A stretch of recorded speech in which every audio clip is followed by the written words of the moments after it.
But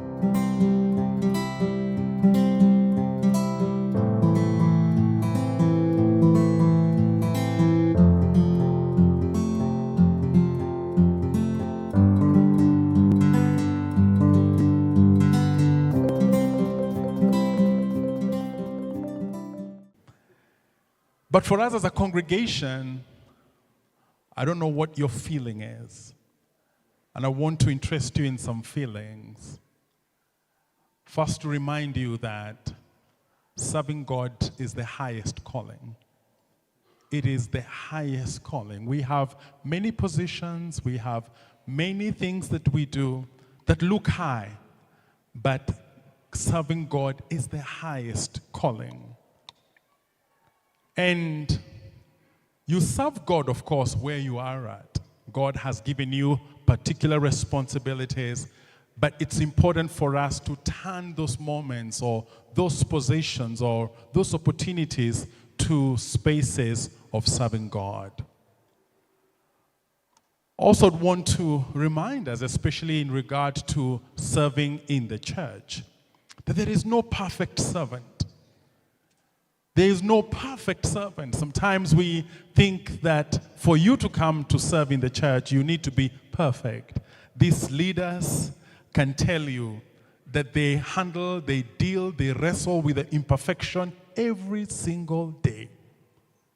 And so do not let the sense of imperfection slow you down from serving. Do not let imperfection make you a backbencher. Actually, God needs you on the front line. And I'm sure even us, Elder Wajaria stands here on her retirement. As she is happy on one hand, she still feels that, wow, did I do, in the midst of who I am, did I do the best? Because you still struggle with imperfection. But I want to tell you, Elder Wajaria, that you've done very well. And God's reward is going to be with you. You have received so much reward already, but even going forward, you've banked rewards that will follow you and your family even beyond this day. Also for the congregation again, I would want to just tell us there is no idle leader. There is no one who comes to serve because they don't have anything else to do. Some of the people who serve are very busy. But we all say that of all business we have, we must spend or spare time to be busy for God as well. Because if you're not busy for God, then all your other busyness, then we can talk about that. But just to say that there is no idle leader. We are all busy, and it's a beautiful thing to be busy for God. As a congregation, again, to remind us that there is no prior muscle. You don't serve God because you are ready to do so. You don't say that I've accumulated enough knowledge now, enough wisdom now, enough resources now, so I'm ready now. No, there is never a prior muscle. But what there is every single day, my sisters and my brothers, is grace. There is grace every day to serve God. And just in case you also think that service is for some people, I want to remind you that there's a place for all. Amen?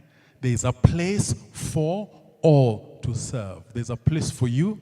There's a place for me. And we have different spaces, different opportunities to serve God. So there is a place for all. So friend, do not just sit, please serve. Do not just sit, please serve. And this is a call not from the minister, but it's a call from the Spirit of God. Do not just spew, do not just sit. Step out and serve. And today we are celebrating the service of Elder Wanjaria, Mr. Wanjaria, the family. Because this is a symbol also that once you serve God, God will also celebrate you. God will have his own moments. Today it's a formal service to celebrate the service of Elder Wanjaria. But God has his own moments to celebrate you when you serve. Praise be to God. And there's no higher celebration than God looking at you and saying, I love her. You know, I love him. I love what he is doing. I love what she is doing. And those celebration moments become for us stones of remembrance. So as we go to this moment, as we celebrate the service of Elder Wanjaria, don't just look at her. Don't just look at Mr. Wanjaria and their family. Also think about your service. Look inside yourself. And I pray that you can position yourself and tell God, God, show me where to serve. Show me how to serve. I'm not worthy, but I'm willing.